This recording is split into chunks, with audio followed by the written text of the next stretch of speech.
શું કહું? આપણે ધર્મ પત્ની છે બરાબર, એનો ભાઈ એટલે આપણો સારો થાય બરાબર. તો આપણે ધર્મ પત્ની કહી શકીએ તો ધર્મશાળા ના કહેવાય. આ તો કહું છું છો તમને ની અંદર. रुको जरा सबर करो. બીજી વાત કે છોકરો ના હોય બરાબર તો દત્તક છોકરો લે બરાબર. તો મને બૈરાના દત્તક ના લે નહીં આવડે નહીં. પછી હું શું કહેતો હતો કે આપણે ભાઈ મારે પાસે 5 ભટુરે છે બરાબર. પાંચે 5 ભટુરે હું ખાઈ જાઉં તો શું બચે? કશું ચાલ ના વધે છોલે ના વધે, છોલે ભટુરે બધા પૈસા બધા તમારા ચો છે.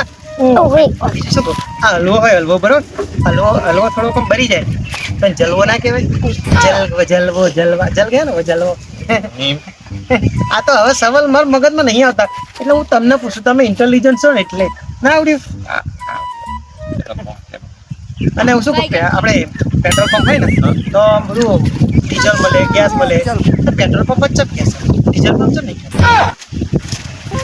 મારું રાકેશ, મારું માથું બહુ દુખે છે. આવા પ્રશ્નો તને મળે છે ચોથી યાર. ખબર નહીં તો એવું તમારું માથું શા ખરું? આ તો પૂછતો તો શા ખરું અને દુખતો હોય તો દબાઈ હાલો. જાઉં હા જાને જા યાર, મગજ ખાતા વગર. પછી કહેજો ના કે જા તું જા લે યાર. મગજ નું દહીં કરી નાખ્યું ને દહીં નું મગજ કરી નાખ્યું.